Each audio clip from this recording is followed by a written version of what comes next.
Good morning, friends. Friends, this is my fifth lecture on the chapter called as Inheritance and Variation. We are dealing with the genetic terminology.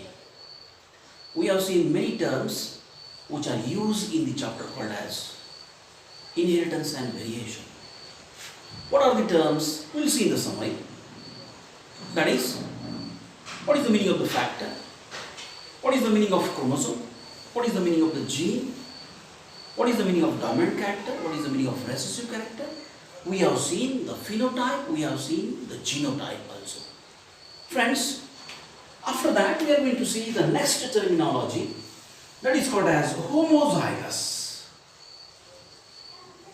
Homozygous alleles, or it is also known as by the name called as homozygous characters.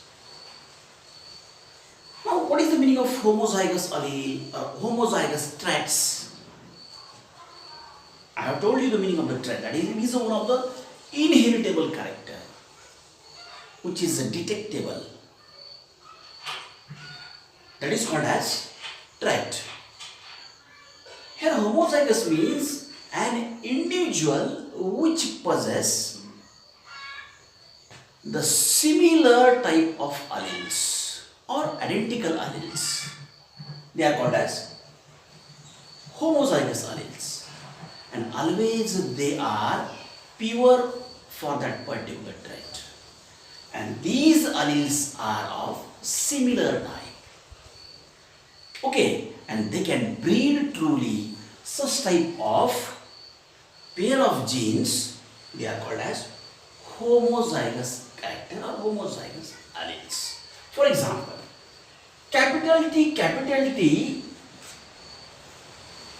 is a homozygous allele for the character called as tallness. It controls the character called as tallness. Another one, parent is there, which is also called as homozygous parent. Small t, it is also a similar pair of allele or the identical pair of allele which controls again the particular character which is called as a dwarf character. Means this character is totally opposite or totally contrasting against the tall character. And when such type of alleles are there, such type of alleles they are called as homozygous alleles. Next, heterozygous alleles. Now, what is the meaning of the heterozygous character or heterozygous alleles? An individual which possess contrasting alleles for a particular trait or for the particular character. Now, what is the meaning of contrasting? That is the dissimilar alleles which controls the particular character or particular trait, but they are not pure one. The two genes they mix here and they produce one of the hybrid character. When such type of genes they comes together, they are called as heterozygous alleles. Means one allele is from the, what we can say, one allele is from the tallness and another allele is, one single allele is from the dwarf character, and when both the alleles they comes in the F1 generation, that is they comes together in the F1 generation, both are different, both are dissimilar, but then and then also they control such particular character or particular trait, and this character is also called as tall character, but it is not a pure tall, it is hybrid tall. How it is? It is hybrid tall. Means this character does not, means always there is a mixing of two different traits. That is called as a heterozygous characters. Now after this we are going to see the next character. That is monohybrid. Monohybrid cross.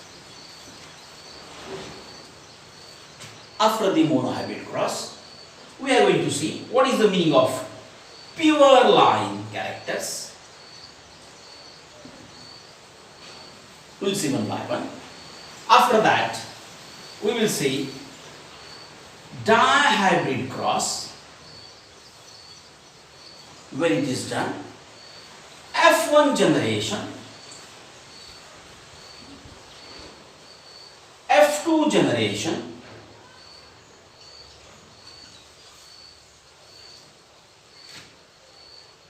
back across,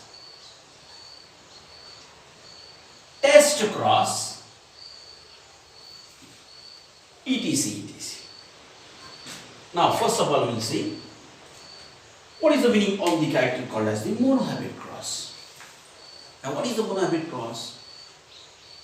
When we make a cross for a particular trait of the two parents, two different parents having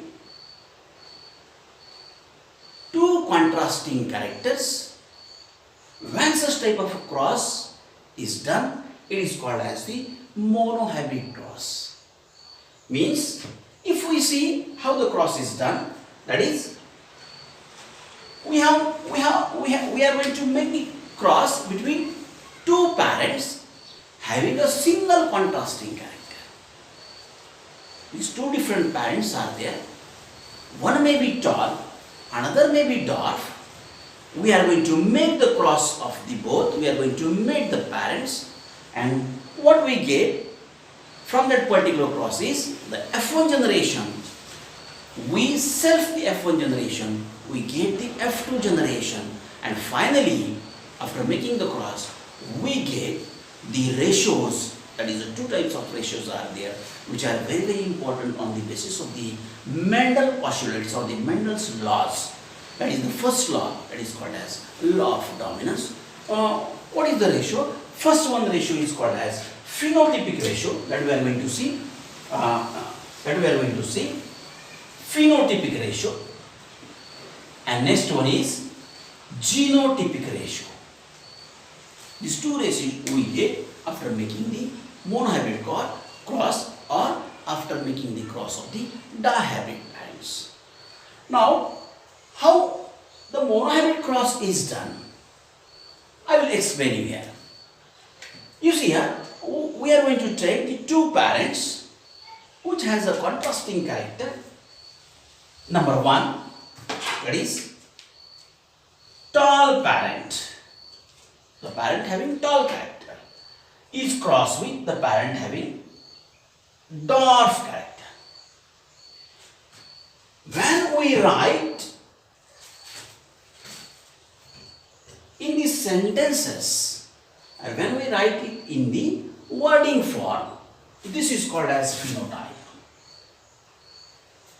This is called as phenotype. Means this is one of the external character. This is one of the external character. Means by seeing externally, how is their physical appearance?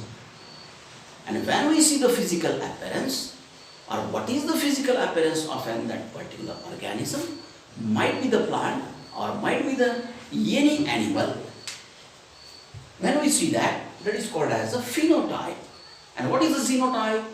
The genotype is that the organism which shows the genetic constitution, means which type of genes are present in that particular organism internally, that is called as the genotype. Now we are going to make here the cross, that is called as the monohybrid cross, and it can be explained in such a way. I am going to explain you by making the cross. See, tall pea plant, we are going to cross with a dwarf pea plant. Now, how the genotypes are written here?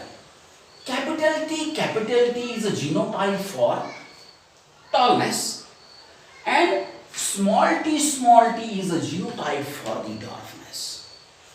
Here, we are going to, this is called as the genotype. What we have written in the form of genes, in the form of alleles, such type of writing in the form of alphabets. Capital T letters are always written for the dominant character, that we know very well. Small alphabets, they are always written for the recessive character, that also we know very well. But this is the position how we can write the genotypes. Okay, after writing the genotype, now actually this phenotype and genotype, this wording is written in the left side, that is my left side. Here, this is phenotype, but the place is not vacant here. That's why I have written on that particular side. But while you are solving the problem, always you write it in the left side. Means when you are writing here, it should be in your left side. Okay. Then what are the genes for these? These two alleles, they are similar. That's why take it single gene, because both the genes are similar. Or if you can't understand this also, the basic thing is that we are going to separate the gametes, or we are going to separate the genes, or naturally they separate during the gamete formation. And after the gamete formation, one of the process takes place, that is called as the meiosis. And during the meiosis process, the chromosomes separate from each other. That process we have seen, that is, we have seen the karyotypes, our karyokinesis we called it as, and that the chromosomes, they are separate during the gamete formation, and such type of gametes, they separate. When they come together, it controls a single character. But they are similar, that we are going to separate here. And we can only write a single T also, because both the genes are similar. And we are going to cross here with small t. Now what are we going to see the next thing? We are going to see how the cross is made. That capital T and small t, it comes together and it forms a new character in the F1 generation. This is called as F1 generation. We get the F1 generation. The meaning of the F1 generation, I will tell you further. The meaning of the F1 generation is first filial generation. Means after the mating of the parents, the generation which comes, or the sibling which comes after the first mating, they are called as the offsprings. Obviously, it is also called as F1 generation.